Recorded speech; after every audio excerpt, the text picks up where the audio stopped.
Nous prenons nos Bibles. Pour le respect de la parole, on reste debout. On va lire juste 2 versets. Romains chapitre 8. Romains 8, à partir du verset 28 jusqu'au verset 30, c'est écrit: nous savons du reste que toute chose concourt au bien de ceux qui aiment Dieu et de ceux qui sont appelés selon son dessein. Car ceux qu'il a connus d'avance, il les a aussi prédestinés à être semblables à l'image de son Fils, afin que son Fils fût le premier-né entre plusieurs frères. Et ceux qu'il a destinés, il les a aussi appelés. Ceux qu'il a appelés, il les a aussi justifiés. Et ceux qu'il a justifiés, il les a aussi glorifiés. Amen. Nous pouvons prendre place et que Dieu vraiment vous bénisse. Qu'il vous bénisse pour votre présence, mais qu'il bénisse aussi votre attention, votre participation à ce temps que nous voulons partager un moment de joie, parce que nous sommes à la table du Seigneur. Nous sommes dans cet enseignement qui est intitulé l'appel, appel de Dieu. Dieu nous appelle. Et lorsque Dieu nous appelle, il a déjà quelque chose qu'il a prévu, parce que quelqu'un ne peut pas t'appeler sans rien te dire. Essaye d'imaginer, tu es en train de marcher, quelqu'un t'appelle, tu entends Freddy, tu te retournes. Tu m'as appelé? Oui, je t'ai appelé. Pourquoi? Je ne sais pas. Ça énerve. Et si j'appelle quelqu'un, c'est que j'ai besoin de lui. Les parents sont assis au salon, il appelle sa fille, Annie, viens. Quand Annie elle vient, va me chercher de l'eau. Donc on t'appelle pour un but. Dieu ne nous appelle pas pour figurer. Dieu nous appelle parce qu'il nous connaît et il nous aime. Si Dieu nous appelle, ce n'est pas pour qu'on vienne s'asseoir, c'est pour qu'on vienne travailler pour lui. Alors nous avons expliqué les différentes étapes. On reprend souvent parce que dimanche on a plus le côté évangélique pour que chacun nous comprenne, parce que en semaine, quand on parle des profondeurs, on est là pour expliquer certaines choses, donc il faut être connecté, il faut chercher aussi les enseignements pour les écouter. La Bible nous montre que lorsque quelqu'un veut marcher avec Christ, il faut qu'il le connaisse au travers de la parole. Et nous enseignons chaque jour pour savoir comment marcher avec Dieu. Autrefois, quand on ne connaissait pas le Seigneur, on pensait que ces gens-là étaient fous parce qu'ils parlaient de Jésus comme si c'était leur propre ami, comme si c'était quelqu'un qui était vivant devant eux. Et ils avaient un comportement qui nous faisait dire, mais ce sont des fous, pourquoi ils peuvent faire ça? Ils jeûnent tous les jours, ils ne mangent pas beaucoup, ils se privent de beaucoup de choses. On ne comprenait pas, on croyait qu'il y avait quelqu'un qui les obligeait à le faire. Mais lorsqu'on a grandi, on a compris que si nous sommes à l'assemblée, si nous sommes devant la face du Seigneur, c'est d'abord par amour. Parce que quand un homme aime une femme, il ne lui pose pas la question « je vais t'aimer pourquoi ?» Il l'aime sans savoir pourquoi, mais il l'aime quand même très fort. Aujourd'hui, je voudrais qu'on passe sur quelque chose qui est très important. C'est que lorsque nous aimons le Seigneur, nous devons avoir une chose qui est importante. Est-ce qu'on peut me donner Galates chapitre 5, verset 22? Vous connaissez ce verset qui dit, mais le fruit, ce n'est pas écrit les fruits, mais vous allez voir qu'on en cite beaucoup. Le fruit de l'esprit, c'est l'amour. Dans l'amour c'est un fruit. C'est comme une noix, enfin un noyau, dans lequel se trouve la joie, la paix, la patience, la bonté, la bénignité, la fidélité, la douceur et la tempérance. Quand Dieu t'appelle, il t'appelle par amour. Parce que souvenez-vous, il a dit dans Jean 3,16, Dieu a tant aimé qu'il a fait quoi? Qu'il a donné. Donc ce que Dieu nous donne, c'est un fruit. Mais j'aimerais, je ne corrige pas la Bible, hein, mais j'aimerais pour toi, homme, parce que ça c'est Dieu qui a écrit. Maintenant toi, en tant qu'homme, quand tu aimes Dieu, tu dois mettre de l'ordre dans ces éléments.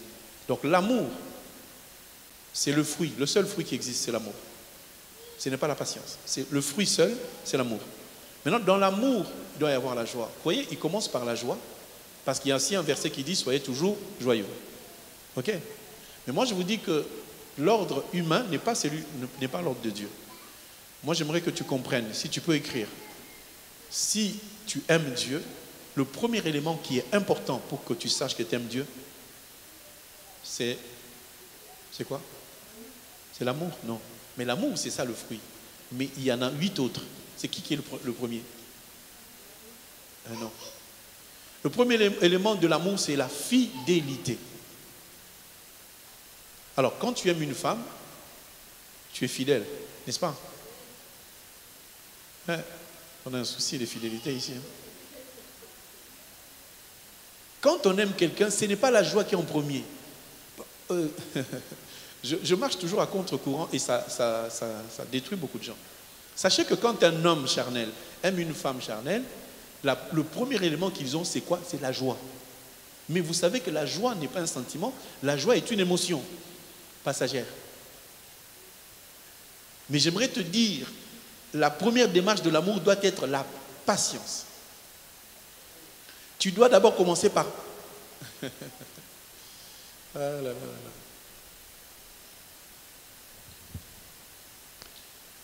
Est-ce qu'on est d'accord?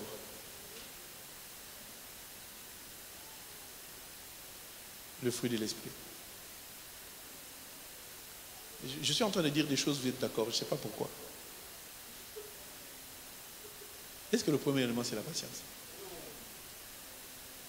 Ah, voici le mot que je cherchais. Le premier élément, ce n'est pas la patience, ce n'est pas l'amour, ce n'est pas la paix, c'est fidélité. Amen, amen. Vous savez, des fois, j'ai dit des choses, j'aimerais que vous puissiez réagir. Parce que vous êtes là en train de gober. Il faut que vous puissiez réagir. Hein? Le premier élément, c'est la fidélité. Donc, on se marie pour la fidélité, pas par la patience. Parce que si tu rencontres une femme qui est pipelette, tu n'auras pas de patience. Tu lui fais confiance, mais tu es fidèle à cette personne, n'est-ce pas? Donc, j'aimerais que lorsque nous aimons le Seigneur, que nous puissions commencer par la fidélité. Deuxième élément, la patience maintenant. Si tu es fidèle, tu deviendras patient. Parce que la fidélité fait que cette personne, elle fait des choses bizarres, mais je l'aime quand même, je vais être patient, elle va changer, n'est-ce pas? Quand on épouse une femme, quand on rencontre une femme, on doit être patiente parce qu'elle n'a pas été élevée pour toi. Elle a été élevée pour son père. Donc elle prépare selon son père, elle vit selon son père, elle fait selon ses parents. Mais quand maintenant toi tu la prends, tu ne dois pas regarder ce qu'elle fait maintenant, tu dois regarder ce que tu vas faire avec elle. C'est-à-dire que Dieu, s'il nous appelle, nous devons d'abord être fidèles à Dieu, même si on ne sait pas. Quand on vient à Dieu, on ne se met pas dans la joie, on commence d'abord à être fidèle. Dieu nous amène à la fidélité d'abord. Donc si Dieu t'a appelé, il sait ce qu'il va faire avec toi, tu dois commencer par avoir d'abord la fidélité envers ce Dieu, c'est-à-dire de faire ce qu'il te demande de faire, de savoir qu'il va le faire. Si tu as mal, tu restes avec lui, tu es bien, tu restes avec lui, si ça va, tu es avec lui, si ça ne va pas, tu es avec lui, c'est ça qui fait la patience. D'accord? Troisième élément, c'est quoi selon vous? La bénignité. La bénignité, c'est que quand je suis patient, quel que soit ce que l'autre va faire, je dis c'est rien, on s'aime quand même. Ok? Quatrième élément, quand tu as la bénignité, tu commences à avoir la bonté. Et enfin, la douceur vient. Je n'ai pas connu un homme très doux au début, j'en connais, hein, des escrocs, ils ne sont pas doux au début. Ils font de la douceur pour montrer, mais en réalité, ils ne sont pas doux. Et ensuite vient la tempérance. Ce n'est que quand tu auras tous ces éléments que la joie va venir. Donc le septième élément, c'est la joie. Et le dernier élément, c'est la paix. Parce que la paix, c'est une chose continuelle, n'est-ce pas? Alors j'ai dit ça pourquoi? Parce que lorsque Dieu nous appelle, je répète, vous voulez que je répète? Donc j'ai commencé par l'ordre. J'ai mis d'abord la fidélité. Je vous avais dit la patience, j'ai piégé un peu tout le monde. Les gens sont partis par la patience. Ce n'est pas vrai. C'est la fidélité qui est en premier. Ensuite la patience, la bénignité, la bonté qui vient, la douceur, la tempérance, la joie et la paix. Parce que la joie étant un sentiment qui est des fois éphémère, si tu n'as pas la douceur, si tu n'as pas la patience, si tu n'as pas la fidélité, la joie ne viendra pas. Il y a un moment tu diras, j'en ai marre de cette personne, je m'en vais. Mais si tu as la fidélité, la patience et la bénignité viendront, la bonté sera là, la douceur va s'engager et finalement tu deviendras un homme de paix. Quand vous voyez des gens qui vivent 34, 35 ans de mariage, 50 ans de mariage, ils ont commencé d'abord par la fidélité, ils n'ont pas commencé par la joie. Si tu commences par la joie c'est comme un coup de foudre. Le coup de foudre s'arrête au bout de quelques gouttelettes de pluie. Notre pensée, c'est que nous puissions être fidèles à Dieu. Amen, amen. Je vais vous poser quelques questions. J'en pose d'abord une. Est-ce que quelqu'un se souvient du métier de David? Qu'est-ce que David faisait? David avait deux métiers. David avait deux fonctions. Vous connaissez David? Il a fait quoi? C'est lui qui avait tué? Ok. Mais David avait deux choses qu'il faisait. Nous sommes en train de parler de l'appel. Ce matin, je vais parler aussi de la fonctionnalité. Si Dieu t'a appelé, c'est pour faire quoi à l'église? Il y a des gens qui chantent, mais qui ne sont pas des chanteurs. Il y a des gens qui prêchent, ce ne sont pas des prédicateurs. Il y a des gens qui sont à l'intercession, ce n'est pas leur place. David faisait quoi quand il était jeune? Il faisait quoi? Oui, berger. Ah, mais non, les prédicateurs ne doivent pas répondre.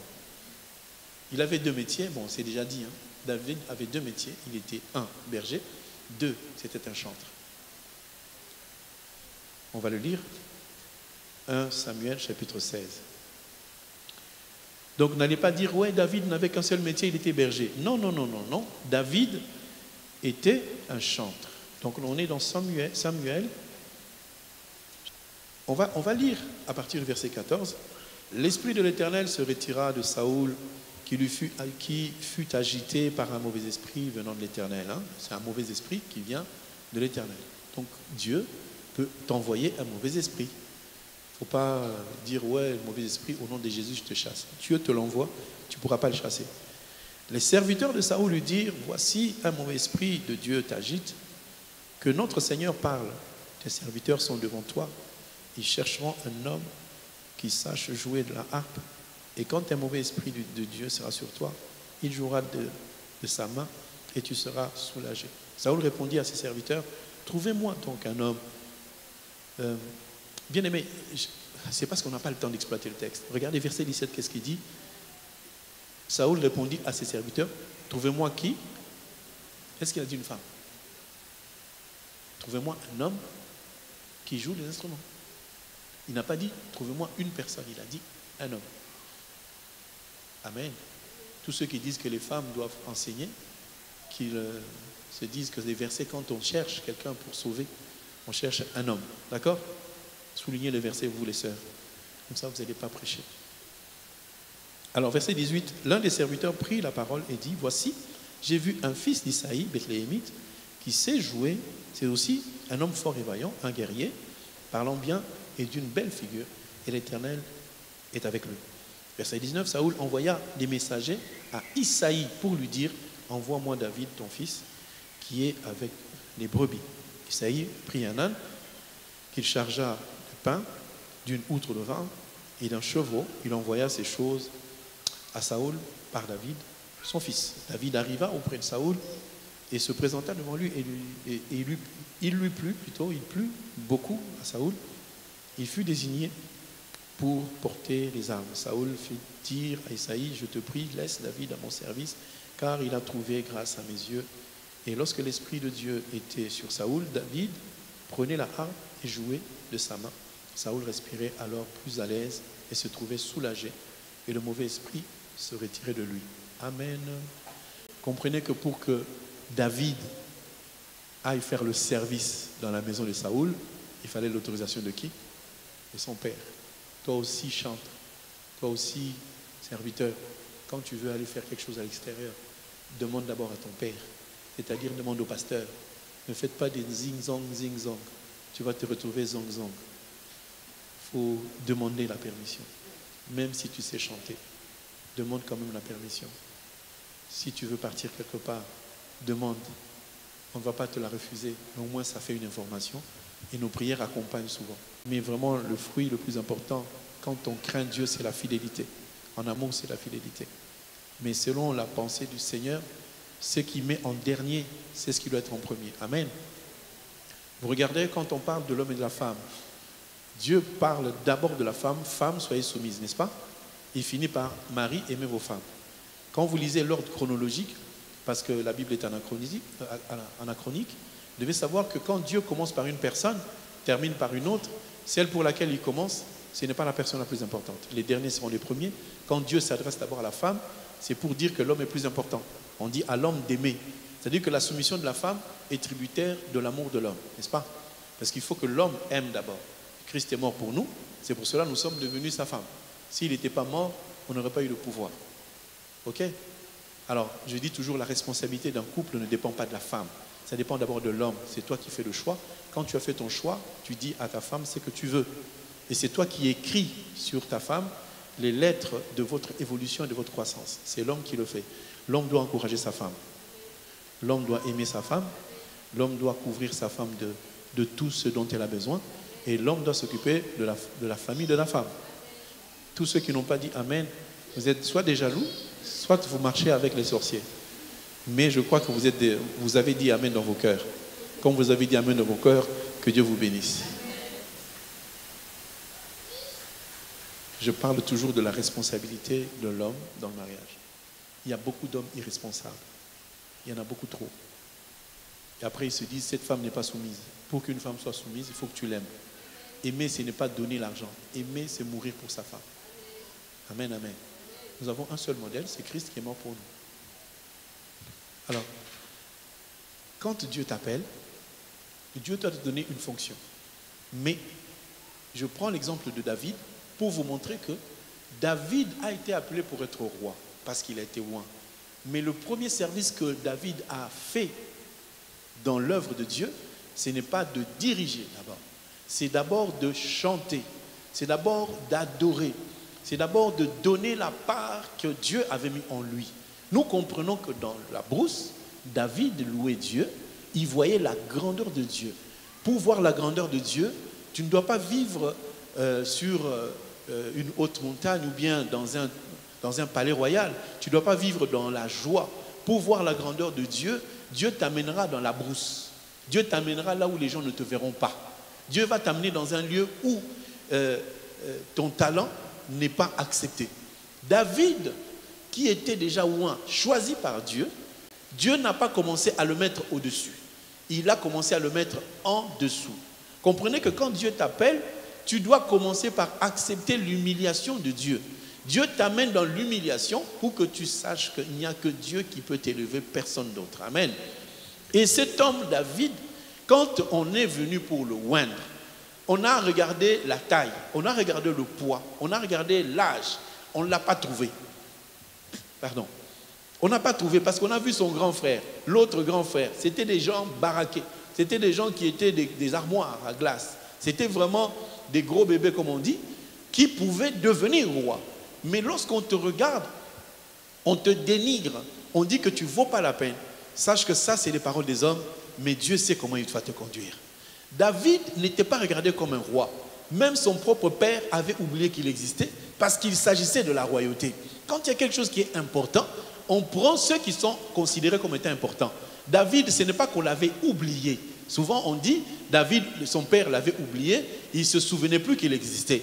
Moi, je crois, selon l'Écriture, que le père savait que David existait, mais comme David travaillait pour le père, David était un garçon obéissant, David était un tout petit garçon, son père ne l'imaginait pas être roi avant ses grands frères. Amen.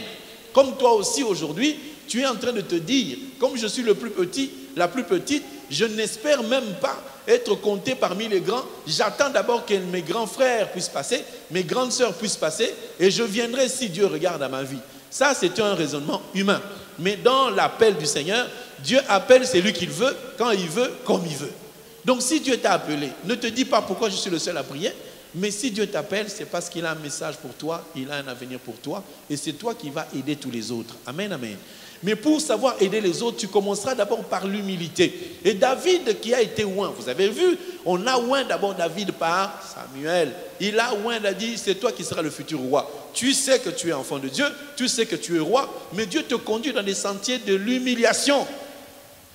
C'est qu'on l'envoie David, lui qui chantait si bien. Moi, je crois que quand David chantait dans la brousse, Dieu entendait. Vous, quand vous chantez dans votre salle de bain, qui entend? À part le rideau des douches. Mais lorsque le Seigneur t'appelle, il ne te demande pas de chanter d'abord devant tout le monde. Il te demande de chanter d'abord dans ton cœur. C'est pour cela que je dis que lorsque Dieu t'appelle, ne viens pas à l'église pour dire « Moi, je suis musicien, moi, je suis chante, parce que tu sais chanter. » Il y a beaucoup de gens qui chantent, mais ce ne sont pas des chantres. Vous avez vu quand vous allez sur Internet, vous tapez tout ce que vous voyez qui chantent là. Ce ne sont pas des chantres. La plupart, c'est des incrustés. Un chantre, il va dans un conservatoire. Il apprend à bien chanter. Il a appris, non? Est-ce que c'est mauvais? Non. Mais quand il vient chanter, vous aimez sa voix. C'est vous qui dites qu'il chante bien. Mais est-ce qu'au ciel, on écoute cette voix-là? L'appel de Dieu, ce n'est pas parce que tu as du talent. Je peux aller à l'école apprendre maintes choses. Mais est-ce que Dieu m'appelle à ça?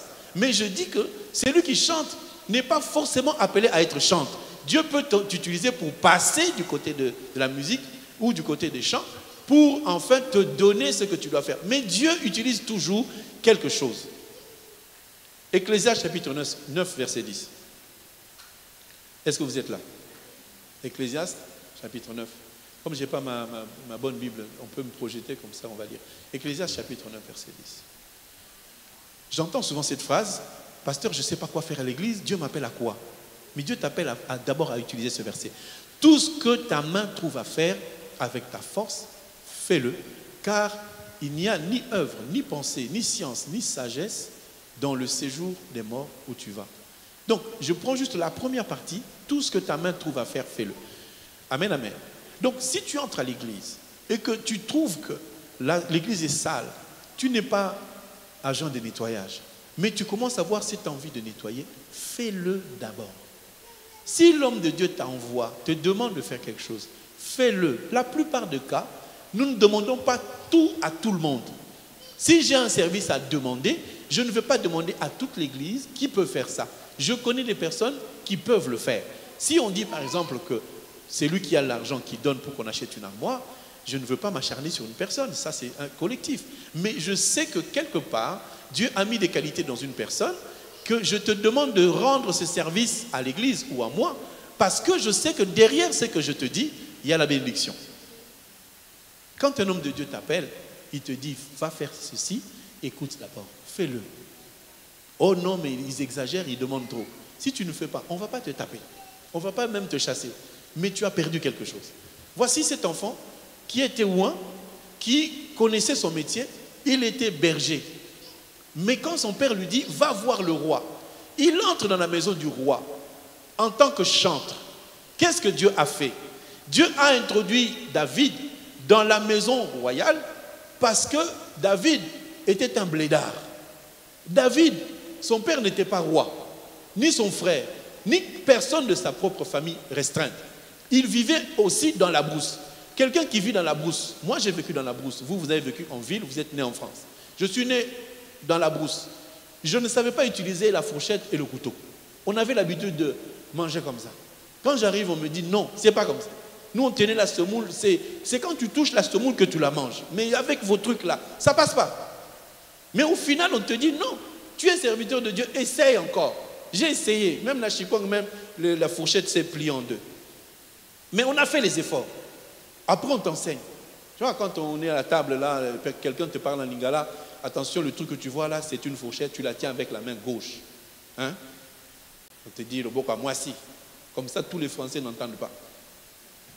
Et quelquefois, à la table, il y avait des fleurs. Je ne savais pas que les fleurs, c'était pour décorer. J'ai commencé à mettre dans ma bouche, on m'a dit à lingala, vous savez, des fois, on met à table un petit citron, une tranche de citron. Je me suis dit, elle est belle, je la mange. Non, c'est pour rincer les doigts. Et ça, je l'ai appris en France. Je suis désolé, j'ai appris ça en France. Donc, il a fallu que David entre dans la maison du roi pour voir comment le roi parle, pour voir comment le roi marche, comment le roi s'adresse à sa population. Parce qu'il devait devenir roi. Amen. Tu ne peux pas devenir roi sans voir un roi. Quelquefois, non, je prêche bien. Pourquoi le pasteur ne me met pas à prêcher? Non, ça ne se demande pas. Un véritable prédicateur ne demande jamais. Quand quelqu'un demande, c'est que ce n'est pas un vrai. Celui qui est vrai va fuir. Celui qui est faux va toujours chercher pour qu'on l'écoute. Amen. Il y a des prédicateurs qui sont assis. Hein.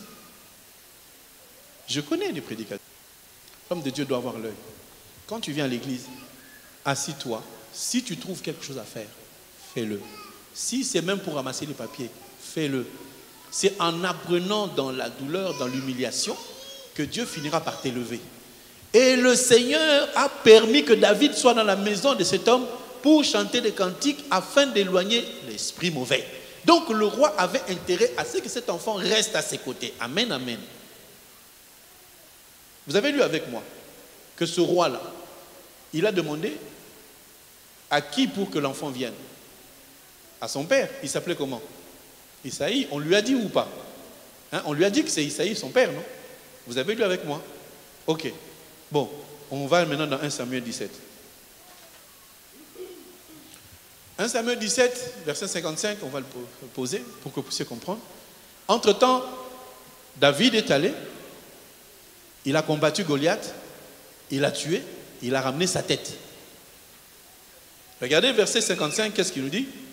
Lorsque Saoul avait vu David marcher à la rencontre du Philistin, il dit à Abner, chef de l'armée, de qui ce jeune homme est-il fils? Abner répondit, aussi vrai que ton âme est vivante, ô roi, je l'ignore. Amen. David n'est pas entré dans la maison du roi par la recommandation de son père, ni d'un secrétaire quelque part. C'est les gens de Saoul, le roi, qui lui ont dit qu'il y a dans la maison d'Isaïe un enfant qui s'appelle comment? David. Est-ce que vous êtes connectés? Soyez connectés à Christ, pas à moi. Amen, amen. Lorsque maintenant, ce garçon chantait, David voyait en face, non? Quelqu'un qui chantait. Et l'esprit mauvais partait. Et il disait à cet enfant, reste là. Quand l'esprit agit comme ça, tu chantes. En fait, David jouait de la harpe. Une harpe à 8 cordes. Ça, c'est encore d'autres révélations. Voici que David est entré, entre guillemets, dans l'église par la chanson. Et au final, il y a un combat qui arrive. C'est David qui s'élève et qui résout le problème. Tu peux être ici au milieu de nous. Tu es entré dans l'église, les gens appréciaient ton talent, ton tour de main au travers du nettoyage. Et puis finalement, un jour, il y a eu un souci. Tiens, on a besoin de 15 000 euros. C'est toi qui sors les 15 000 euros, tu donnes. Tu vois, tu as fait un exploit, n'est-ce pas? Mais tu fais l'exploit, on ne te connaît pas. On néglige ce que tu as fait. Est-ce que tu seras content? Répondez-moi, vous serez content? Et ça, c'est le chemin de l'appel. C'est que lorsque Dieu t'appelle, c'est Dieu qui va te conduire à vivre peut-être dans l'humiliation, à aller faire un boulot qui ne correspond pas aux autres. J'avais encore l'exemple d'une sœur qui nettoyait tout le temps les toilettes, qui mettait sa main dans les toilettes. Les gens venaient, ils faisaient pipi, n'importe comment, vous connaissez les garçons, il faut les éduquer, mais bon, c'est pas grave. Elle disait, c'est pas grave, faites ce que vous voulez, moi je vais nettoyer. Elle nettoyait du début jusqu'à la fin du culte, elle n'avait même pas le temps d'écouter la prédication, parce que quand les gens passent aux toilettes, comme c'est public, ils font n'importe quoi. Mais elle nettoyait tout le temps, elle nettoyait, elle nettoyait. Un jour, le message est sorti, il y a une personne qui est bénie, elle est dans les toilettes, parce que elle touche vos déchets à vous. Dieu l'a béni plus que les autres, parce que Dieu sait. Amen. Ne pensez pas qu'à l'église, vous avez un travail vil, un travail inutile. Tout le travail qui est fait pour Dieu est un travail important. Amen. Amen, amen. Lorsque Dieu t'appelle, ne cherche pas la reconnaissance. Il y a des gens qui sont à l'église, ils prophétisent. Quand il a fini de prophétiser, il commence à courir derrière sa prophétie. Oh, mais j'ai donné la prophétie, non? Pourquoi vous n'avez pas pris en compte? Non, toi tu as donné ta prophétie. Nous on peut aussi la négliger, la mettre de côté. Ce n'est pas ton problème. Toi dis simplement, moi, mon rôle à moi, c'est de donner la prophétie, mais ne pas conduire la prophétie. Est-ce que tout le monde me comprend? Il y a des gens qui sont appelés à prophétiser. Mais tu prophétises, personne n'est d'accord. Tu parles en langue, tout le monde se moque. Tu chantes, tout le monde dit, ah, j'ai changé un peu de chant. Dieu nous amène à l'humiliation, dans l'humilité, pour nous élever dans la suite. Est-ce que tout le monde comprend? Alors, la grâce du Seigneur, c'est que tu dois comprendre que le chemin de Dieu n'est pas le chemin de tout le monde. Quand Dieu te donne un travail à l'église, quand Dieu t'appelle pour quelque chose, ne cherche pas la reconnaissance et l'approbation des hommes. Ne cherche pas que les hommes t'acclament. Ne cherche pas que les hommes reconnaissent que oui, tu es vraiment. Il faudrait laisser l'Éternel faire ce qu'il doit faire. Amen. Et quand tu viens à l'assemblée, ne dis pas que lui, il a bénéficié et pourquoi pas moi. Ça, ce n'est pas l'équité de Dieu. L'équité de Dieu consiste à ce que lui fait le choix de ce qu'il veut et non pas de ce que vous voulez. Amen. Je vous donne un exemple. Nous étions dans une assemblée, parce que j'étais aussi une âme. Je ne suis pas né pasteur. D'ailleurs, Dieu ne m'appelle pas pasteur. Parce que j'ai entendu des prophéties dans lesquelles, pasteur Freddy, pasteur, non, je ne prends pas ces prophéties-là. Je crois que Dieu ne m'appelle pas pasteur. Je ne suis pas d'accord que quelqu'un vienne se mettre à genoux comme on a fait. Oh, tu es mon serviteur. Tu es en train de prophétiser, tu te mets à genoux devant un homme. Non. Si tu prophétises debout ou assis. Tu dis mon serviteur. Tu dis Freddy, c'est comme ça que Dieu m'appelle. Ce n'est d'ailleurs pas un nom chrétien, c'est un nom d'un païen qu'on m'a donné. Je ne sais pas comment Dieu m'appelle. Mais je ne dirais jamais à quelqu'un, si tu donnes naissance à un enfant, donne-lui le nom de Freddy. Non. Tu fais ce que tu veux. Tu l'appelles Mangongo. Pas mon problème. Dans cette assemblée-là, il y avait beaucoup de personnes. Et il y avait un passage privilégié que les gens voulaient passer. On leur disait non, vous ne passez pas par là. Et ma femme et mes enfants se sont présentés. Ils ont trouvé un couple devant eux. On leur a dit, frère, pas ici. Le diacre insistait, non, vous ne passez pas par là. Vous restez de l'autre côté. Il se retourne, il voit ma femme et mes enfants. Il leur dit, vous passez. Et la sœur a crié, ah, il y a des privilégiés dans l'église ici. Je n'étais pas pasteur. Je n'étais rien du tout. Mais simplement, il y a quelqu'un qui prenait soin de ma famille pour dire, vous n'allez pas vous asseoir avec tout le monde, vous allez vous asseoir à part. On dirait que c'est une injustice. Mais si Dieu a choisi que ça soit comme ça, dans l'église, on n'est pas tous au même rang. C'est Dieu qui choisit. Si aujourd'hui on t'a négligé, c'est que demain tu seras élevé. Mais d'une autre manière. Il ne faut pas dire oui, mais pourquoi c'est toujours lui? Mais c'est toujours lui parce que c'est son temps à lui. Mais toi, ton temps viendra, mais il ne sera pas le même que celui qui était avant toi. Est-ce que tout le monde comprend? Je voulais dire ceci. Quand Dieu nous appelle, il nous appelle chacun à sa manière, chacun à son temps. Si aujourd'hui quelqu'un se marie, c'est son temps à lui. Si quelqu'un se marie, c'est son temps à elle. Dieu ne nous appelle pas au mariage, bien sûr, mais Dieu nous appelle à travailler pour lui. J'ai pris l'exemple de David pour que nous puissions comprendre que si Dieu nous appelle, c'est forcer quelque part que Dieu t'humilie d'abord. Que les gens disent, voilà cette sœur, on l'a abandonnée, voilà tel frère, devant tout le monde a vu le mal qu'on lui a fait. Et même les gens, comme vous êtes comme tout le monde, quelqu'un est en train de souffrir, vous insistez encore de dire, mais pourquoi hein? Voilà, vous savez déjà que ça me fait mal. Et vous insistez encore. Un enfant de Dieu doit avoir la compassion. Ta sœur a fait quelque chose de mal. Tout le monde en parle. Ne rajoute pas un grain, ça fait mal. Il y a un moment où tu dois aussi prendre sa place pour dire non, c'est un enfant de Dieu. Ma sœur, t'inquiète pas, on est ensemble. On reconnaît les enfants de Dieu que lorsque tu as connu quelque chose de difficile, le lendemain tu vis encore. Je l'ai dit vendredi, ce n'est pas pour dire du mal, vous ne connaissez pas cet homme-là. Mais c'était pour dire que moi, quand je suis arrivé à l'église, je n'étais pas un pasteur. Je suis arrivé par la guitare. Ce qui m'a attiré le plus, c'était jouer à la guitare. J'ai joué à la guitare, j'ai joué au piano, j'ai fait la batterie, je me suis mis à chanter. C'était, tu ne peux pas m'enlever de là. Moi, c'était une passion. D'ailleurs, vous voyez les marques. Hein? Vous comprenez ce qui se passe après moi. Hein? Je ne dis pas plus, mais vous comprenez pourquoi. Donc, j'aimais tellement la musique que je n'ai pas dit à tous ceux qui étaient chez moi que j'aime la musique. C'était gardé au fond de mon cœur. Mais au final, Dieu m'a montré que je n'étais pas du tout ni un chanteur, ni un musicien. Pourquoi? Parce que quand on allait faire des concerts, quand on allait faire des prestations, quand on nous appelait, c'est moi qui présentais les chansons. En disant, nous allons chanter en lingala. Je voulais qu'on chante en lingala exprès pour expliquer la parole de Dieu. Vous comprenez? Donc je disais, on va tout chanter en lingala. Et quand on chantait en lingala, je disais, bon, cette chanson veut dire ceci. Je pouvais donner n'importe quel verset, vous ne comprenez pas le lingala. De toute façon, j'expliquais d'abord. Donc je prêchais sans le savoir. Je prenais un verset pour justifier une chanson. Des fois, je prenais un verset qui n'avait rien à voir avec la chanson. Puisque c'est en lingala, j'avais confiance que vous n'avez pas entendu. Mais au moins, vous allez entendre ce que moi je vous dis. Et c'est comme ça que petit à petit, il y a des gens qui ont dit, mais comment tu expliques les chansons? On dirait que tu es un prédicateur. J'ai dit, surtout pas. Surtout pas. Non. Je suis quelqu'un qui explique les chansons. Je suis appelé à entrer dans la chorale, mais c'était un lieu de passage pour que je devienne là où je suis. Si j'avais été chanteur aujourd'hui, vous m'aurez aimé? Je ne crois pas, parce que j'aurais fait comme les autres. Kitanassé. J'aurais pu être comme ça. Amen. Amen, amen. Mais je suis passé aussi par l'humiliation. Vous voyez cette chaire-là, c'est un lieu de prédication, d'enseignement.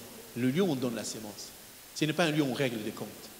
Mais moi, on a réglé mes comptes sur la chair. On disait j'étais en face. Et on disait mon nom, vous voyez cet homme-là, c'est un voleur.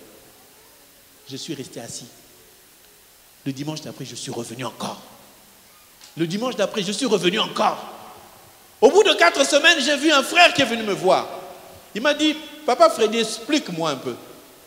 Est-ce que tu es vraiment un voleur parce que l'homme de Dieu parle de toi comme un voleur? J'ai dit, c'est lui qui a dit, c'est pas moi. Le frère m'a dit ceci, Papa Freddy, moi je suis un voleur. C'est un enfant de Dieu, enfin c'est un frère de l'église. Il m'a avoué, il a dit, Papa Freddy, je vais te dire une chose vraie. Moi que tu vois là, je ne vous donne pas son nom parce que c'est pas bien. Il m'a dit, moi, Papa Freddy, je suis un voleur. Je vole à Auchan, je vole à Carrefour, parce que ces gens-là, ils nous ont colonisés. Maintenant, je suis venu reprendre la dette coloniale. J'ai dit, t'es né en quelle année?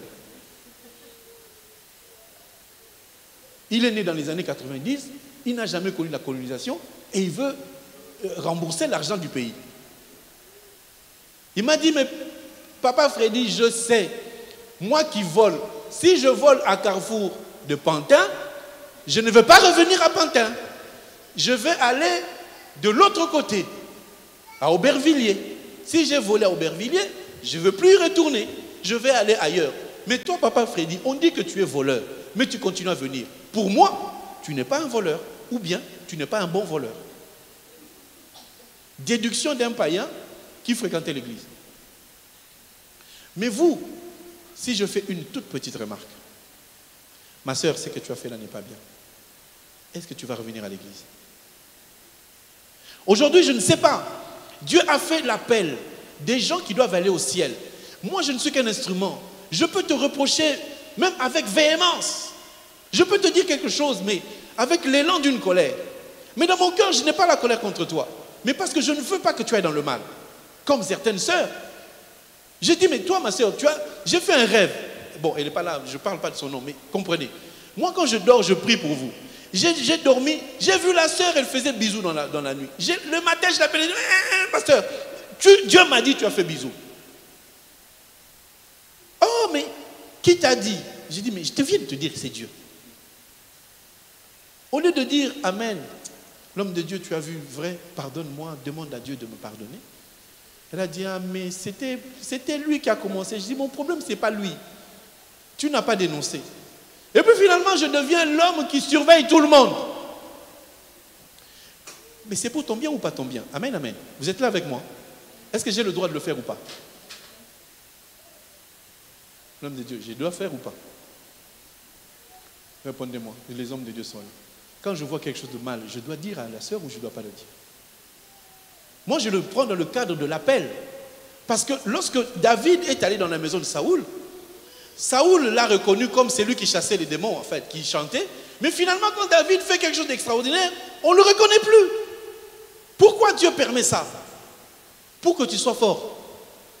Il y a des gens qui sont là assis, ils croient qu'ils sont responsables, mais la responsabilité doit avoir un certain niveau. Parce que Dieu peut-être prévoit que tu aies 5 ou 6 enfants et un mari casse-tête. Si tu as un mari qui est météo, comment tu vas gérer un tel homme? Si c'est non de m'appeler pasteur, j'ai un démon à la maison. Si des fois tu as des douleurs dans ta vie, des difficultés, il y a des gens qui ne se marient pas encore. Ils disent, Seigneur m'a abandonné. Mais peut-être Dieu est en train de te préparer, tu n'es pas prête. Est-ce que tout le monde me comprend? Quand Dieu t'appelle, ce n'est pas seulement pour servir ici sur terre. Quand Dieu t'appelle, c'est pour un jour se retrouver au ciel, parce que Dieu veut qu'il y ait des fleurs au ciel. Dieu veut qu'il y ait de la qualité au ciel. Dieu veut qu'il y ait des bonnes personnes au ciel. Amen. Est-ce que vous le savez? Donc Dieu te prépare pour que tu réussisses sur la terre. Parce que la terre est plus dure, mais le ciel, c'est un lieu de repos. Il y a beaucoup de gens qui sont dans l'église, qui n'ont pas encore travaillé, mais qui veulent gagner et qui veulent entrer dans le repos. Frère, refais un peu le cours de ta vie. Est-ce que tu as vraiment travaillé pour Dieu? Est-ce que tu pries vraiment? Quand Dieu nous appelle, c'est pour le salut. Mais Dieu t'appelle, tu sais que tu as du talent. Travaille ton talent. David, on l'avait appelé. Il avait du talent. Il avait un don. Il avait un ministère. Il avait tout. Mais le jour où Saoul voulait le tuer, il n'a pas touché à l'homme de Dieu parce qu'il savait que les oppressions et les oppositions de Saoul, c'était un enseignement du Seigneur pour qu'il arrive à la royauté avec toute l'expérience permise. Amen, amen. Tu ne peux pas t'évaluer toi-même. Est-ce que quelqu'un me comprend? Si vous êtes calme, c'est que vous êtes d'accord. Donc je continue sans vous demander votre avis. Donc comprenez que c'est lui qui sait pourquoi il vous a appelé, c'est l'Éternel. Mais Dieu, il voit sur toi ce qu'on appelle des scories. Vous connaissez les scories? Les scories, ça vous parle? Les scories, c'est quoi? Vous savez, quand on prend l'or ou bien le cuivre, on le chauffe. Quand on le chauffe, on enlève des scories. Vous voyez? Je ne voulais pas dire impureté, mais ce sont des scories. Et on déverse que la crème de la crème. C'est que l'or pur, elle reste, mais les scories, avec le feu, on les enlève. Amen. Les scories n'apparaissent que quand on chauffe un métal, n'est-ce pas? C'est-à-dire que toi, tu ne peux pas avoir du talent si on ne t'a pas chauffé. Et chauffer, c'est quoi? C'est la douleur, c'est des problèmes, c'est des incompréhensions. Le pasteur te dit quelque chose, tu as mal, tu dis j'abandonne. Alors que c'est ça le feu qui va faire sortir les scories pour que tu sois le véritable or. Parce que Dieu n'est pas un Dieu qui utilise de l'or plaqué. Dieu n'utilise pas de l'or d'à peu près. Il utilise de l'or à 99,9% de carat. Dieu utilise la crème, la puissance, la chose la plus fine qui est en toi. Mais pour arriver à extraire de l'or véritable, il faut passer par quoi? Par le feu. Même si vous n'êtes pas d'accord, je ne parle pas de moi pour vous, je parle de Christ pour vous. Ce que Dieu veut des fois, c'est que tu dises Amen. Ça te fait mal. Tu dis Amen et Dieu est en train d'enlever des scories dans ta vie parce que ces scories-là, ça t'empêchera d'être le véritable bijou, le véritable parfum. Parce que le parfum n'est pas extrait de plusieurs scories. Pour faire le parfum, ça sort comme une goutte après une autre. Le parfum ne sort pas comme un robinet. Et quand tu mets le bon parfum, quand tu es déjà au coin ou au niveau de la gare, les gens qui sont restés ici sentent la bonne odeur. Ce ne sont pas les parfums que moi j'achète à Auchan ou à Carrefour. Tu mets comme ça, à 2h30 plus tard, c'est comme si tu t'étais même pas parfumé. J'achète des fois des parfums au marché à 15 €. Super. Très bien. Tu prends la demi-bouteille, tu t'asperges pour tuer même les mouches. Même à midi, tu commences à sentir le bouc.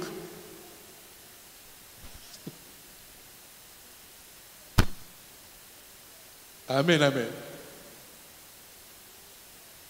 Mais le véritable, vous savez, la prière d'un enfant de Dieu, c'est un parfum. C'est pas, 5 parfums à 15 € sur le marché. Moi je me suis dit c'est une aubaine. Quand je suis arrivé, 5 parfums à 15 €. J'ai pris.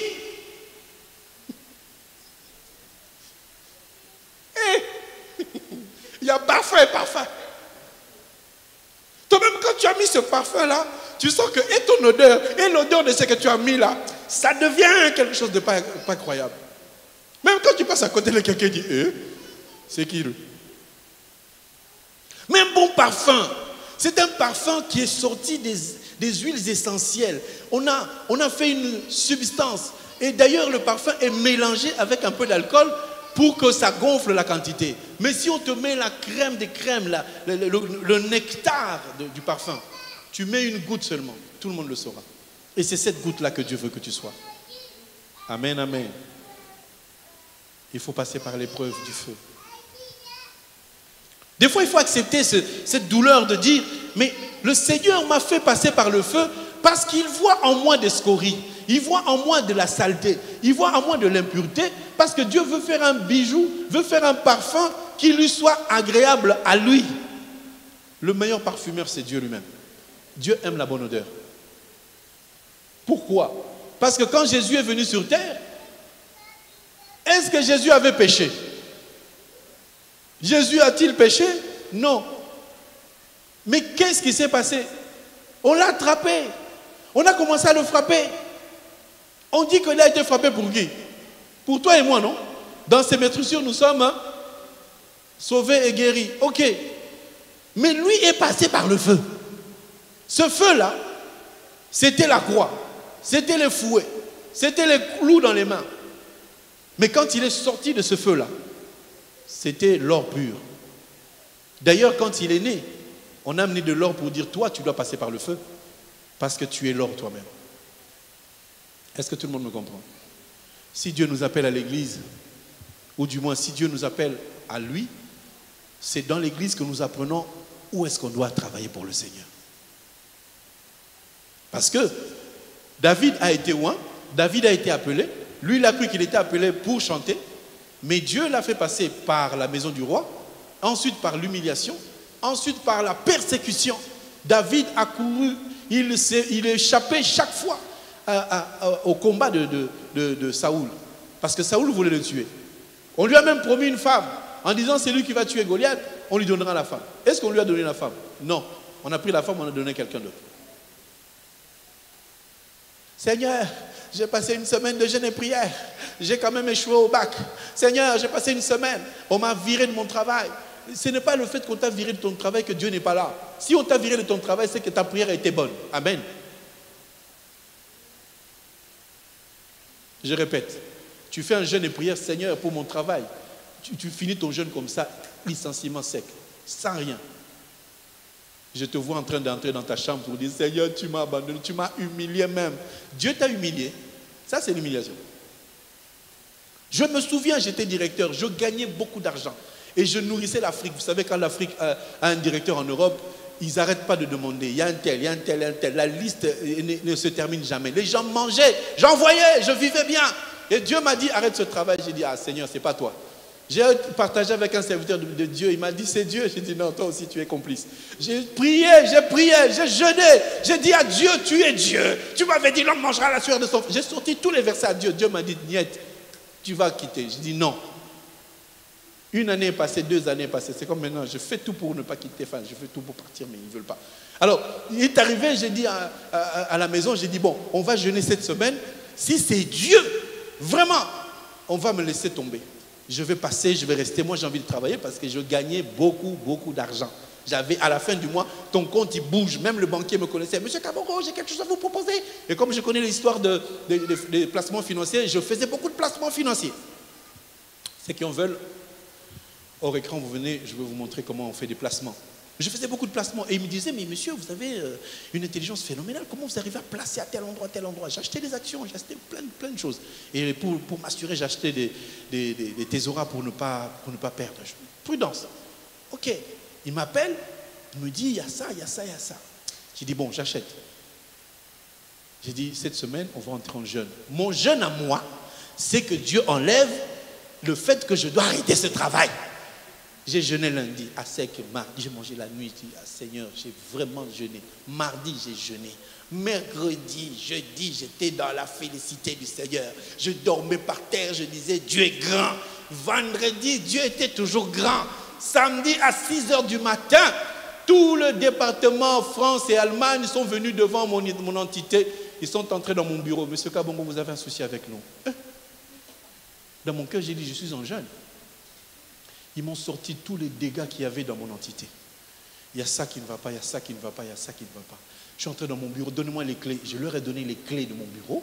Ils étaient en train de me dire, Monsieur Kabongo, je pense qu'on va se séparer.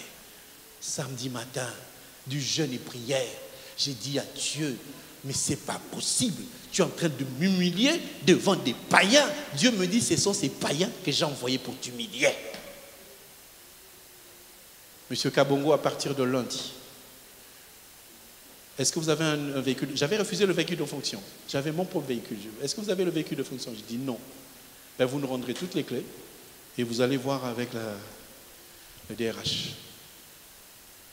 J'ai été licencié après une semaine de jeûne et prière bien dense. Je savais que j'allais dimanche à l'église et j'avais perdu mon travail. Si je connaissais la chanson, je l'aurais chantée ce jour-là. Il t'a pas oublié, il t'aime encore. J'ai dit, Seigneur, tu m'as abandonné, tu m'as humilié. En plus, le dernier jour du jeûne, ils sont venus. Mais tu vois, le directeur général, venu de l'Allemagne, il est venu, il a entendu parler de moi.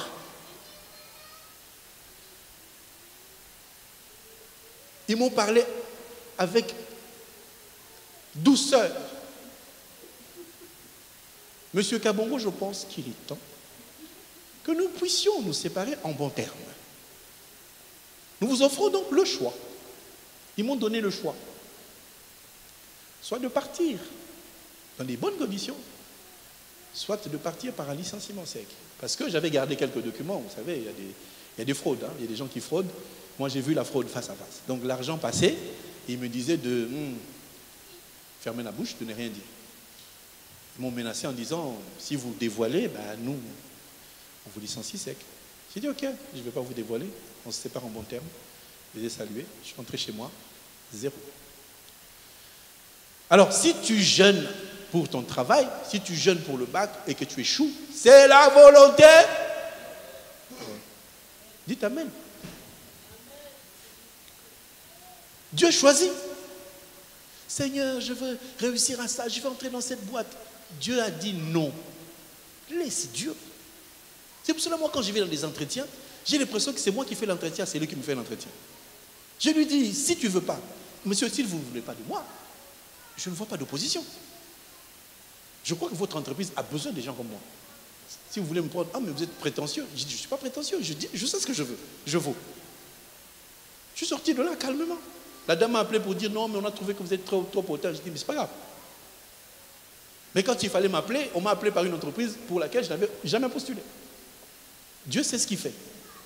Faisons confiance à Dieu. Non, mais Seigneur, je vais me marier comment? Mais arrête de t'inquiéter. Parce que quand tu es né, Dieu savait le nombre de jours, le nombre d'années, ton mari, ta femme, tes enfants, Dieu connaît déjà.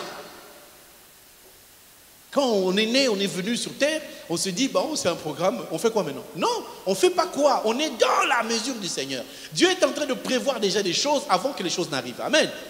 Il te demande juste de travailler pour lui. J'ai un verset qui n'a rien à voir, mais regardez. On va lire 2 versets. Genèse chapitre 1er, verset 6. Genèse chapitre 1er, verset 6. C'est la création. J'aime bien la création, j'aime bien parler de la création.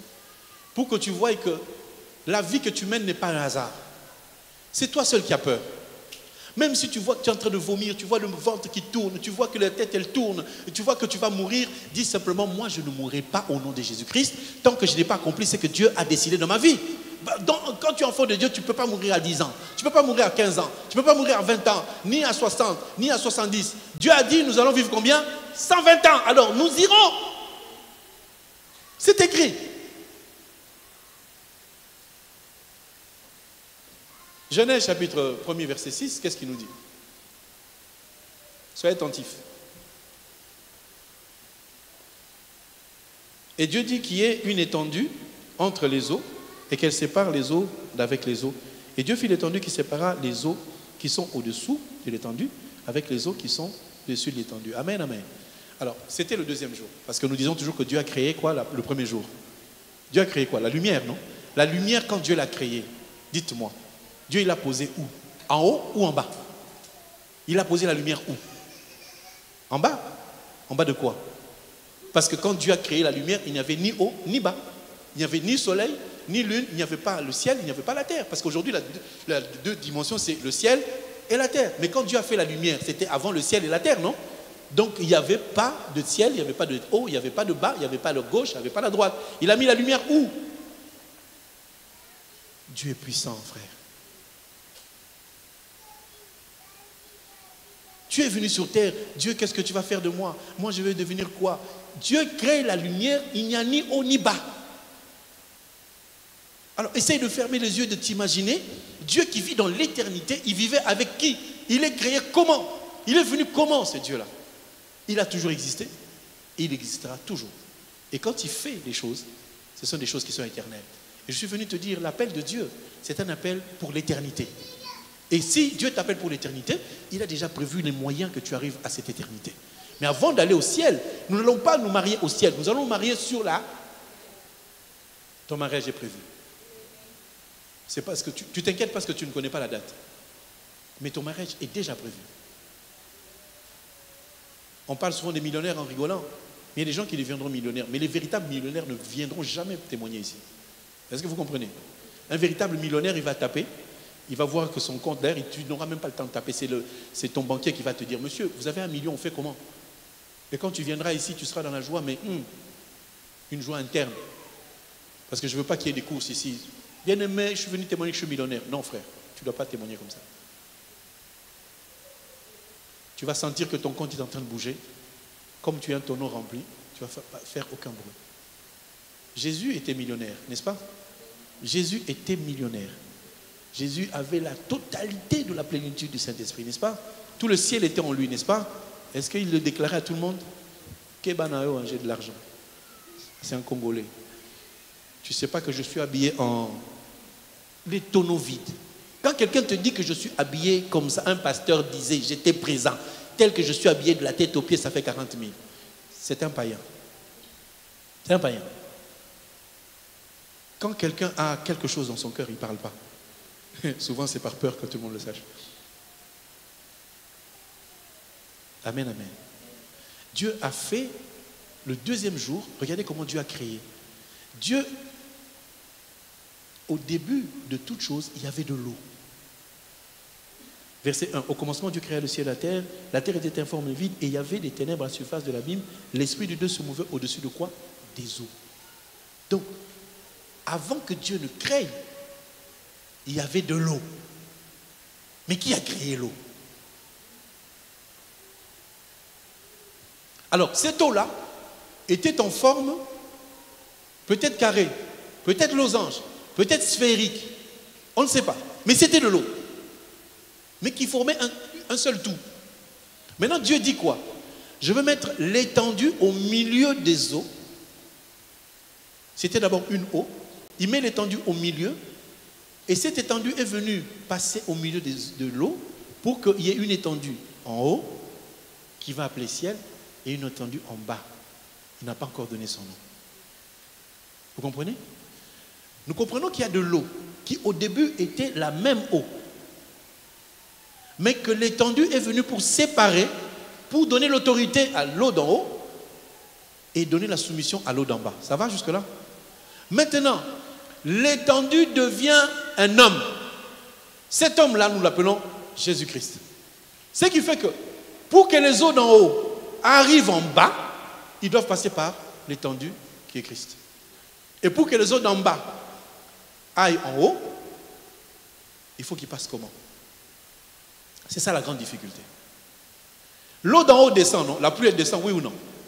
Est-ce que vous êtes là? Vous avez déjà vu une pluie qui va d'en bas et monte? Ça n'existe pas. Donc, je peux dire que l'eau qui est restée en bas, c'est toi et moi, en forme liquide. Maintenant, il faut que le soleil vienne chauffer l'eau d'en bas pour que l'eau se transforme, qu'elle devienne vapeur, afin qu'elle reparte en haut. Mais c'est toujours la même eau d'en bas. Ça veut dire qu'au commencement, nous étions au ciel, et Dieu a séparé le ciel et la terre, il nous a mis sur terre en forme eau. Mais maintenant, le soleil, c'est Dieu qui vient frapper sur l'eau que tu es, et il te chauffe. C'est ça les épreuves. Pour que tu changes de forme, que tu quittes l'état liquide, que tu deviennes l'état gazeux, parce que c'est l'état gazeux qui te permet de monter. Mais pour que tu deviennes gaz, il faut qu'on fasse quoi? Il faut qu'on chauffe. Mets une casserole sur le feu.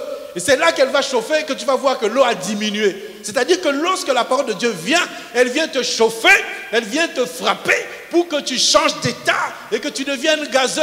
C'est là que Dieu agrée ta présence et tu retournes aux eaux d'en haut. Est-ce que quelqu'un a compris quelque chose? Maintenant, l'eau qui est en bas, pour que maintenant tu saches que tu es appelé, Dieu prend maintenant la parole, il te la donne. C'est cette parole que tu reçois qui va faire le travail de frapper, d'être une chaleur, d'être le fouet du Seigneur pour que tu deviennes gazeux. Mais ça ne va pas être le fouet éternel. Il y a des moments, il y a des paroles de joie qui arrivent. C'est aussi le feu qui te chauffe. Amen. Même si tu mets la main dans le feu, ça te brûle, non? Mais quand tu mets les œufs dans le feu, ça te brûle. Tu es content de manger les œufs au plat. Amen, amen. L'église ne doit pas être à 100% couteau, marteau. Non. Ça, c'est les hommes dictateurs. Dans ma coutume, la femme ne doit pas parler. Tais-toi. Tu n'as pas épousé le colonel ou le sous-officier pour qu'elle te rende compte. Oui, mon général, aujourd'hui, j'ai lavé mes enfants. J'ai fait la vaisselle. Et j'ai oublié de faire la nourriture pour vous. À vos ordres. Quoi? Tu t'es occupé des enfants et moi je mange quoi? Dans cette maison, on ne mange rien. Tu es toujours à la télé, toujours au téléphone. Oui, mon général. En fait, le téléphone, c'est moi qui le paye. La nourriture, vous n'avez pas payé au courant. Donc j'ai fait avec de la braise.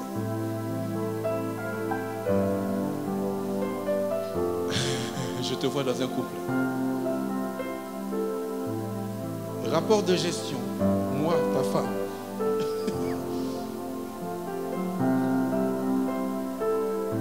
L'homme vient, il lit le rapport.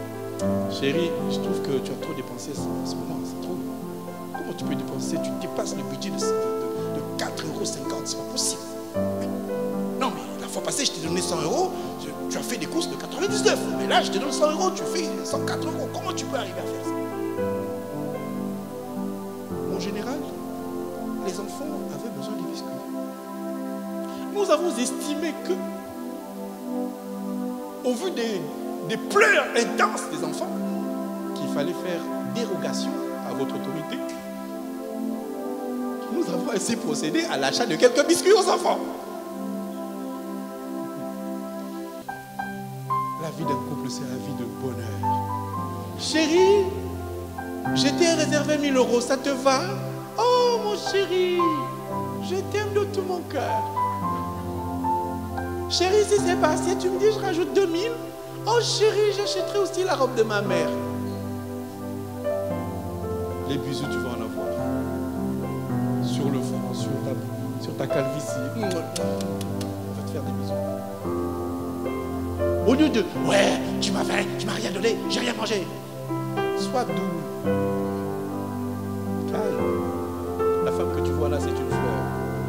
Elle a besoin de câlin, elle a besoin de douceur pour que la femme te donne la grandeur de ce qu'elle a dans le cœur. C'est pas orangineux, il ne faut pas se courir. Amen. Il y en a qui rigolent beaucoup. Si Dieu nous appelle, c'est qu'il y a déjà un plan établi.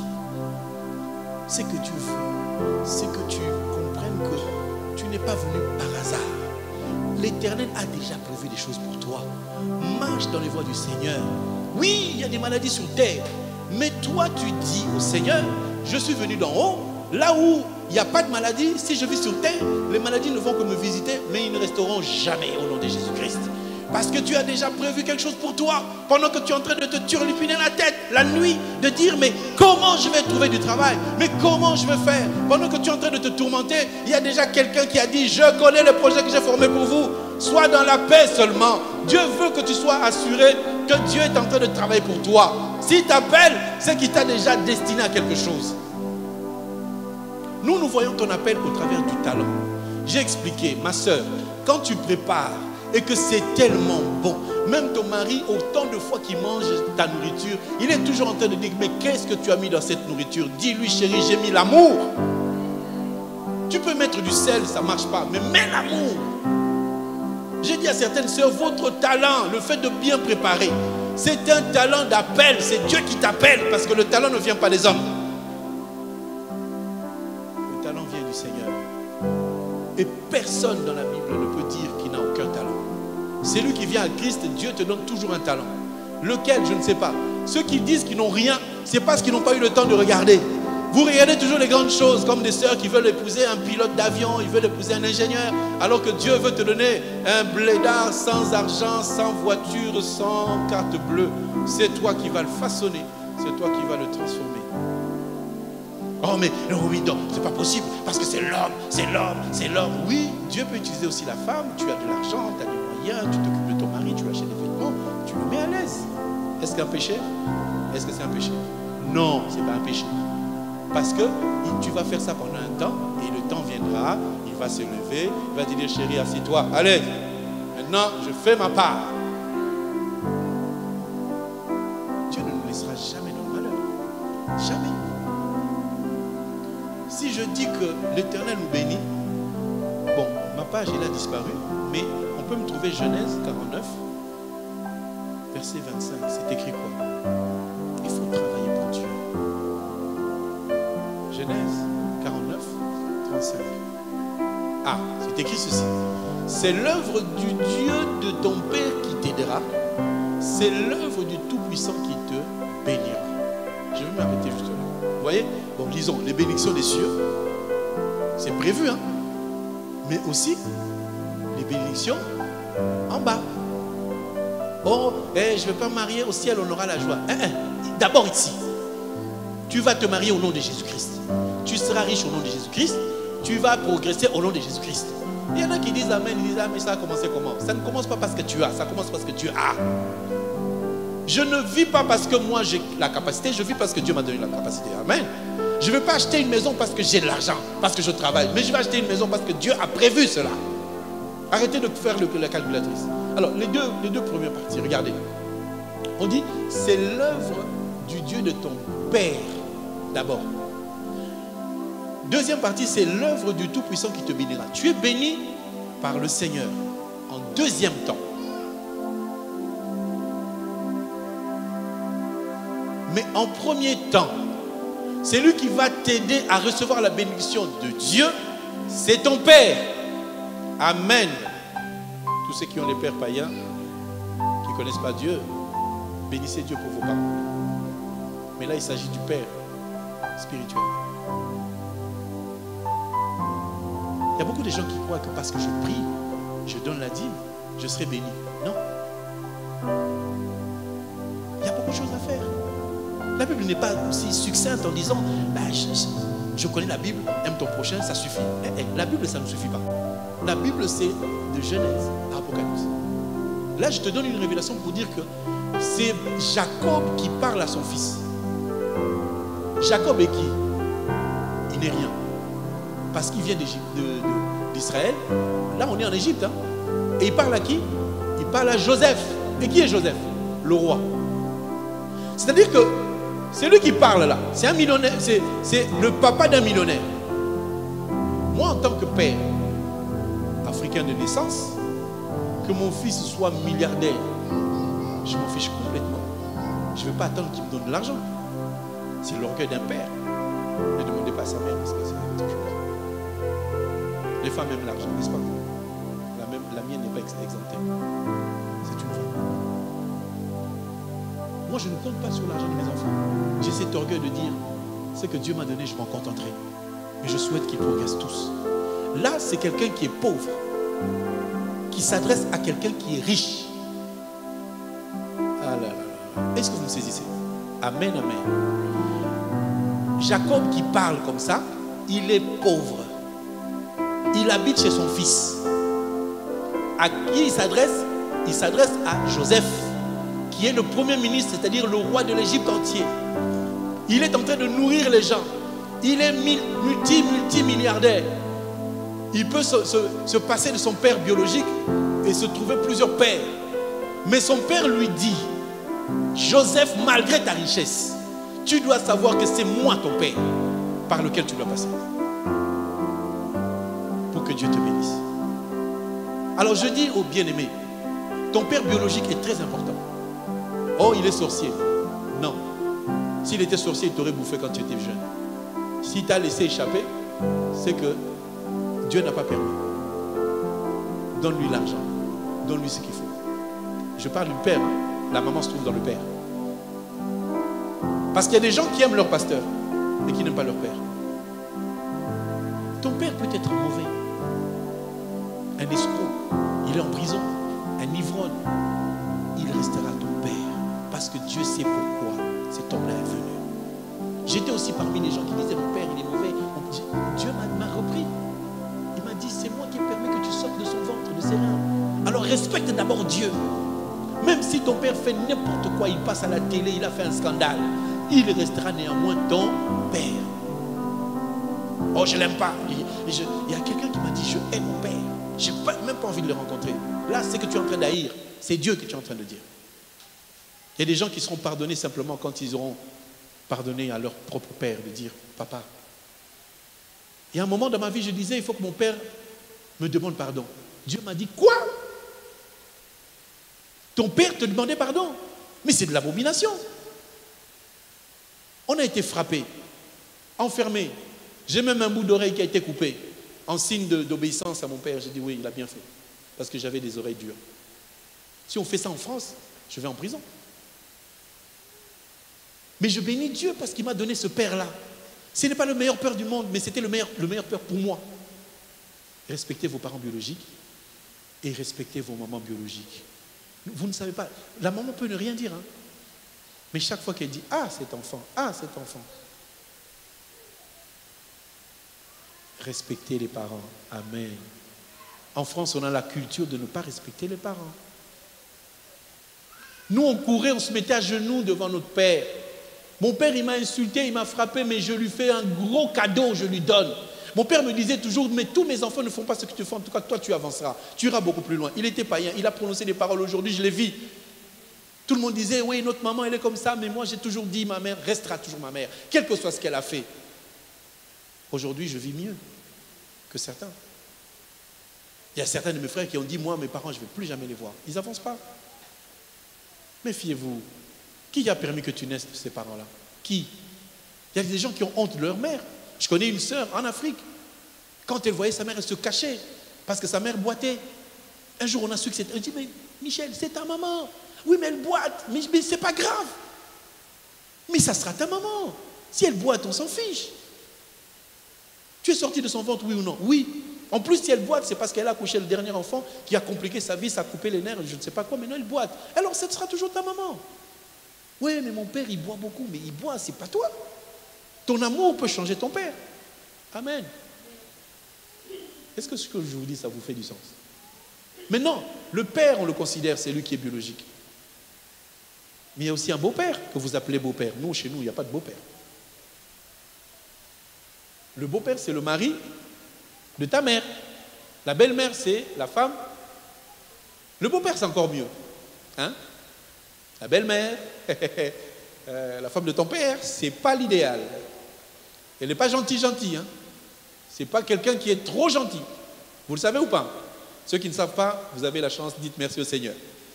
Mais ceux qui sont passés par la belle-mère, c'est toi qui seras la fautive. C'est toi la voleuse. C'est toi ce qui a fait. Non, mes enfants sont bien. Toujours toi. Toujours toi. Si il y a quelque chose qui se perd, ne cherchez pas, c'est elle. Accusée matin, midi et soir. Et toi, on ne m'aime pas dans cette messe. Mais glorifie Dieu. Dis Alléluia. Parce que ce désaveu d'amour deviendra un jour une gloire. Cette belle-mère-là viendra chez toi demander, ma fille, tu sais, c'est moi qui t'ai élevé, non? Tu dis, maman, tu veux combien? Donne-moi même 2000. Non, je te donne 20 000, maman. Oh, je savais que tu étais ma fille. C'est moi qui t'ai élevé, non? Tu te souviens, non? Eh oui, je me souviens avec le tort. Chaque jour, c'était tort. Ma tête, elle a même des bosses. Je mets le casquette parce qu'elle est bosse. Mais je te donne. Il n'y a pas de belle-mère. Il faut l'aimer telle qu'elle est. Arrêtez de l'appeler Janine ou Jeannette. Oh, Jacqueline. Non. Appelle-la maman. C'est ta mère. Vous voulez le verset? Ta belle-mère, ce n'est pas maman un tel. Non, c'est ta mère. Amen.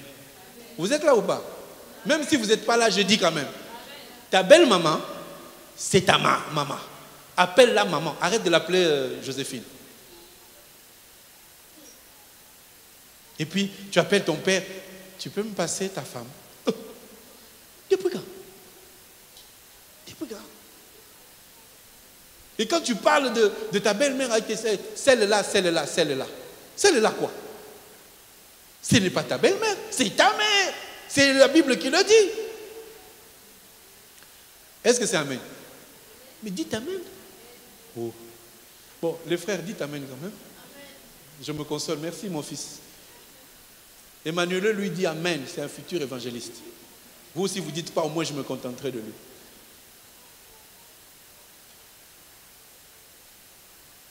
Oh, c'était l'ex-femme de mon père. Dit, c'est ma mère.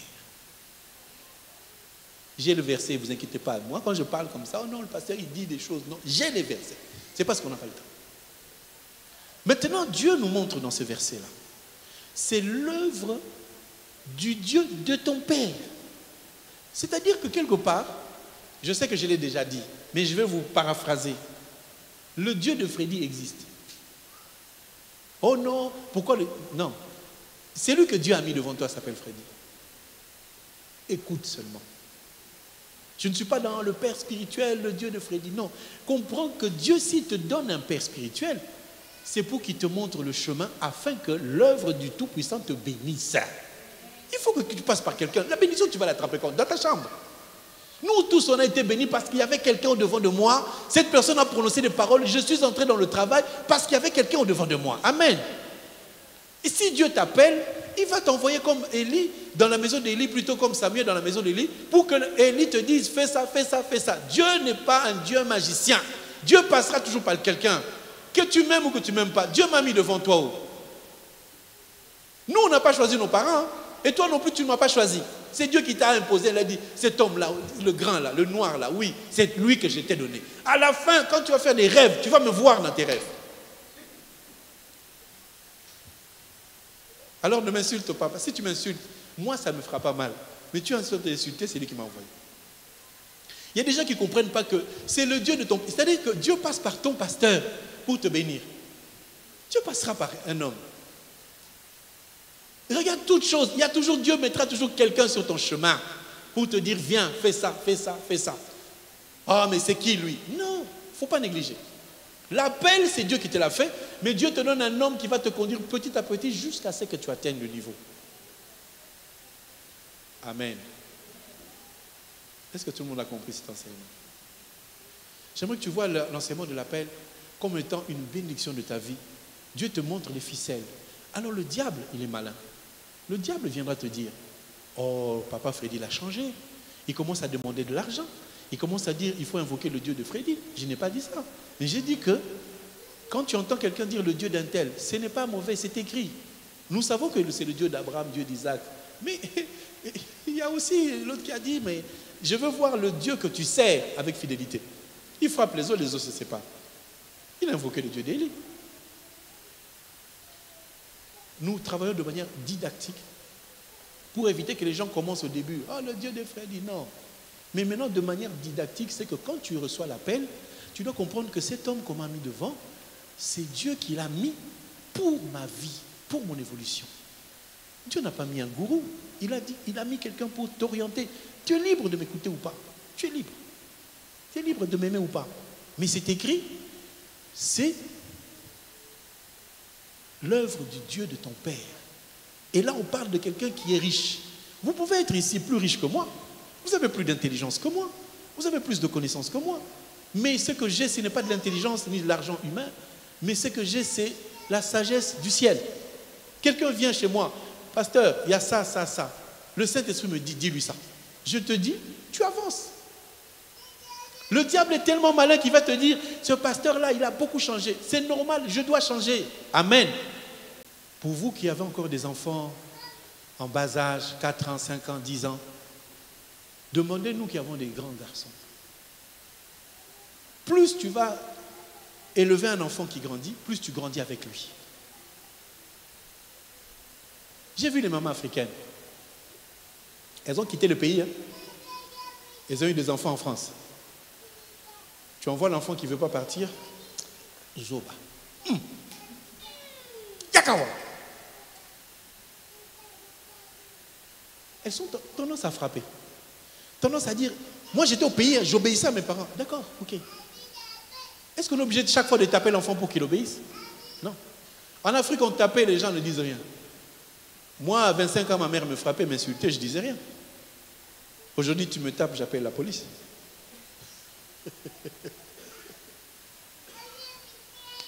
Vous savez, quand vous avez un enfant qui commence à avoir 18 ans, si tu commences à frapper, à interdire, tu auras le contraire de ce que tu as envie de faire. L'enfant doit devenir ton ami, ton confident. Vous allez mieux grandir ensemble. Parce que moi, mon fils me disait, papa, ce que tu as fait là, c'est pas bien. Je l'ai écouté. Il avait 19 ans. Parce que je l'ai éduqué pour qu'il m'éduque aussi. Vous comprenez? Et quelque part, je ne suis plus l'homme strict qui dit tu touches pas, tu touches pas, tu touches pas. Mais quand l'enfant grandit, on commence à comprendre qu'on lâche du lest pour qu'il grandisse lui-même. Sinon, il devient hypocrite. Tu enfermes, tu frappes, il fait des choses en coulisses, il ne le sait pas. Tu ne sauras pas. Les enfants que vous voyez là, quand ils vont sur Internet, même nous, on n'arrive plus. Hein, ils sont trop vite. Mais si tu fais confiance à tes enfants, tu parles avec eux, tu grandis avec eux. C'est ainsi que vous voyez certaines personnes qui disent oh, papa Freddy n'a plus le marteau. Mais au début, on était jeunes. Vous étiez encore tout petit. Maintenant, vous avez grandi. Je vous respecte. Je ne frappe plus. Parce que j'ai compris que vous avez grandi. Je laisse le relais à vos aînés, aux grands frères. Tu verras le grand frère crie sur son petit frère. Oui, mais pourquoi tu me cries? Papa, il ne me crie pas dessus. Oui, mais papa ne peut plus crier sur toi. C'est moi qui prends le relais. Votre grand frère, il est là. Papa Anissé. Il a le droit. Moi, j'ai fait mon travail. Les autres doivent faire le travail. N'est-ce pas? Oh non, mais moi, j'attends que le pasteur. Non. Benjamin, il est votre grand frère. Vous avez un autre grand frère là-bas derrière avec le gros marteau. Nous, on est devenus des vieux. Pasteur Eric et moi, on est devenus des vieux. Maintenant, on laisse la place aux grands frères. Mais ça n'empêche pas qu'un jour, je sorte un gros petit marteau de taper sur la terre de certains. Ça ne m'empêche pas. Mais on grandit. En grandissant, vous grandissez aussi. Je ne serai pas là chaque fois. Non, fais pas, touche pas. Non. Il y a des moments où je te regarde, je dis, ah, t'as aimé ça? Ok, vas-y alors. Quand tu vas te brûler, tu reviendras me voir. Ça va? Ne prenez pas des résolutions hâtives. Le chemin est long. Aimons-nous les uns les autres. Respectons l'appel de l'autre.